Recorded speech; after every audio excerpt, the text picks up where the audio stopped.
Dad games. There are a lot of them, and I'm not just talking about the ones where you use your violent tendencies to protect a precious little egg of a child. I'm talking about the stuff Dad gets up to when you're at swim class. Dad can manage a virtual football team, clean out a virtual garage, or chill in a virtual woodshop. A dad's delight. But for us non-dads, do these games still hit? I am not a dad. I'm a childless millennial gamer who makes YouTube videos, and I still text my mom when I have a tummy ache. Can this growing genre resonate with me? We've talked about the dadification of games. What about the dadification of Patrick? So I downloaded 5 premium dad games and gave myself an hour each to review them based on fun factor and fatherly insight. Trains. They're strong, they're long. They have the awe-inspiring mechanical might of trucks, but they're bound to a rigid track system that requires careful logistical management. So it's no wonder dads like them. When it comes to exemplifying the relationship between power and responsibility, trains make Spider-Man look like a little piece of shit. Confronting the power of a train damn near killed Spider-Man, and it wasn't even a big train.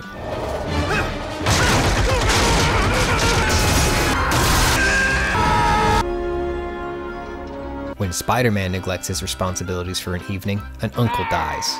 When a train conductor slips up, the entire eastern seaboard has to go without wheat, livestock, and delicious sulfuric acid. In Train Sim World 2, I am the conductor, who is the train's dad. I gratefully complete the tutorial because I understand that without rules, this magnificent tool is a weapon of mass destruction. I gently bump into the freight car to engage the couplers. I carefully replace the fuel nozzle and the fuel cap. My first job is to move 2 engines 1.9 miles down the track to couple with another formation. I fire the reverser, release the brake, and I throttle up. I leave the bell on for safety. For the first time since I entered Train Sim World 2, I'm free of responsibility. I take in the Pennsylvania wilderness, and then I check my phone. For literally 10 seconds.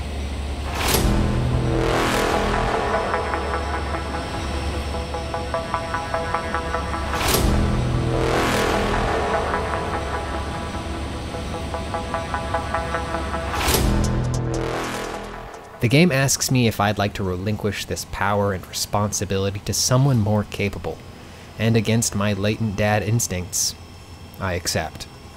My replacements allow me to linger on the train, but I'm not allowed to sit down in any of the important seats. The only thing left to do is enjoy the ride. And that's when I realize, with great power comes great responsibility. But if I share power and responsibility, there's also serenity.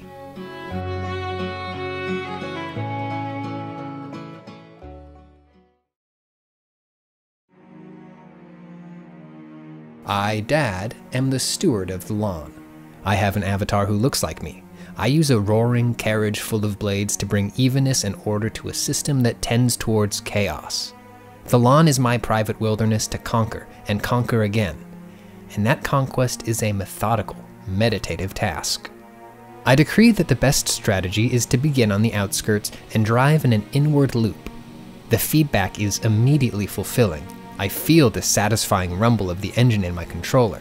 I see the contrast between my tidy, fresh mode stripe and the adjacent shag. With every lap, I transform that ugliness. I spiral inward, and that's when the dread begins. I start to notice the bits that I missed. Tufts of grass like little flags planted out where I swerved off my perfect course.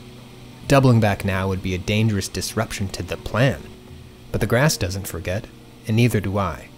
I go around and I see my mistakes over and over again. They get further away with each pass, but they're still there.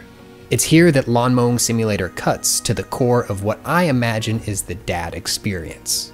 The dad has this massive engine to cultivate the delicate growing things of his domain. But as my Stiga Estate 2084H taught me, it's hard to wield power with perfect precision. Each untended tuft is another time the wife had to remind me of my own mother's birthday. This trampled flower is the time my son told me he wanted a doll, and I laughed. After I reach the center, I hastily try to chase down those stragglers. But fixing old mistakes is embarrassing, and my haphazard damage control proves that my strategy was inherently stupid from the start. My methodical conquest of the lawn was a lie that I told myself, and I'm ashamed. I imagine my family peeking out of the window and shaking their heads in disappointment. And with the mounting evidence that lawns and lawn care represent an unnecessary threat to the earth itself, my dread deepens. Even if I were a perfect steward to the lawn, I would be steward to a doomed kingdom. Plus, the camera controls are kind of finicky and it's boring. I don't have a house, a car, a barbecue grill, or a yard littered with children's toys. Some games fulfill the wish of simply having and enjoying those things. Powerwash Simulator breezes past that fantasy and forces you to confront the reality that all of those nice things are destined to become absolutely encrusted in grime. And it's my job to deal with it. As dad, I level an arsenal of ultra-powered water guns against a dirty world. And that feels really good. It's quieter and more intuitive than Lawn Mowing Simulator, and the visual feedback is miles better. Lawn Mowing Simulator is about forcing a chaotic system into compliance, and the result always looks the same: trim, flat grass. But in Powerwash Simulator, I'm restoring things to their natural state. Sweeping away the grime can reveal colorful plastic, wood grain, stucco, or shiny chrome. But at the end, I don't watch my family enjoy their freshly scoured yard. I pack up and I move to the next broken town, like a Powerwash Yojimbo. Would my children rather play with me in the dirt or play alone in a yard where everything is shiny and good? It's not for me to say. I'm going to the playground. I hear the dinosaur there is absolutely filthy. The link between fish and fathers is millennia old, starting when Christ asked his heavenly Father to unlock the unlimited fish glitch so he could impress a congregation of 5,000. Modern fishing combines the primal fatherly instinct to hunt wild game for the family and the 20th century dad instinct to spend roughly $40,000 to do something you can also do with a tree branch and some string. I download Bassmaster Fishing 2022, hoping to experience calm, isolation, the sound of lapping water, and maybe a nibble on my line.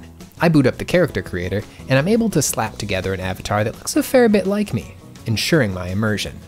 The only problem is that my preferred hair length is only available in platinum blonde, and the fashion options highlight an aspect of tactical, slick dadliness that doesn't feel quite right. I look like I'm gonna go play in a Dota tournament on the top of Mount Washington. And as I pull out from the dock, that performance polyester feeling is inescapable. My boat is loud and fast and shiny. A computer display shows me where the fish live and exactly how chunky they are. But it's the scenery that troubles me the most. This is not nature. This is a dad's playground, but it's the wrong kind of dad. Slate gray summer homes cast out perfectly manicured lawns whose artificial banks drop precipitously into the water. There are no natural buffer zones here, and my lawn care expertise tells me that nitrogen, phosphorus, and fertilizer runoffs are sliding right into the watershed. These idiots are asking for an algae bloom, and they deserve it. But the fish don't. I drive my boat further and further into the lake, trying to find something that feels like the nature I know. I cruise past millions of dollars in boat docks and concrete embankments. Eventually, I find a quiet cove where I can be the sort of dad I think I want to be. I cast and reel. Eventually, I get a bite. The fish and I have a little battle. I land it, and then I throw it back. I don't think I want this anymore.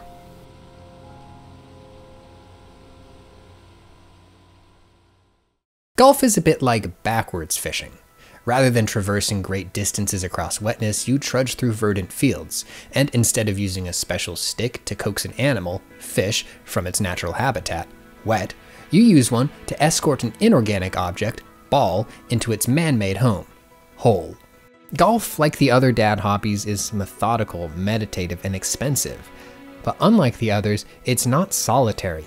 Golfing, as I understand it, is a social ritual where dads can connect with other dads while exploring a world of holes. Winning matters less than the experience of intrapaternal bonding.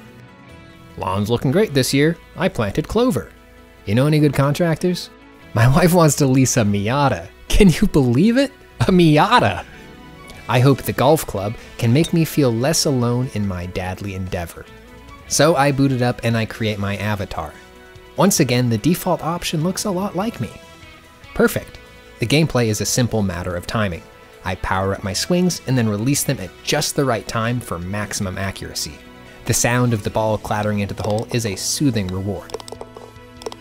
Now I'm ready to meet the other dads.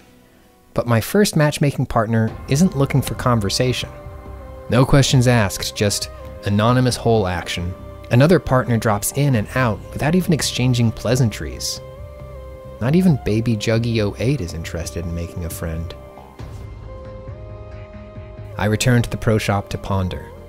Is a dad destined to be alone, even amongst other dads? If not even the trials of golf can get us to open up to each other, what can? I buy a hat to make myself feel better. I queue up one last time. My performative dad talking points have all struck out. I've tried talking like the dad in my head, but it hasn't worked. All that's left to do is be me. And to my surprise, he responds. By the end of our game, we're exchanging genuine compliments. I feel a little more tightly swaddled in the brotherhood of dads, and all it took was doing the thing that felt undadly to me. Vulnerability.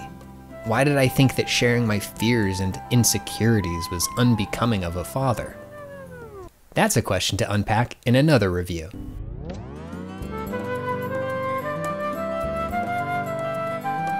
The golf club was the game that taught me that being a dad doesn't have to be lonely, that too much power can take you off the course, that sometimes hats can make you feel nice.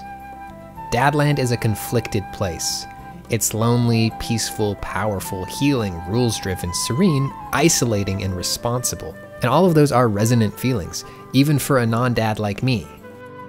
Anyways, this gutter ain't gonna power wash itself, champ.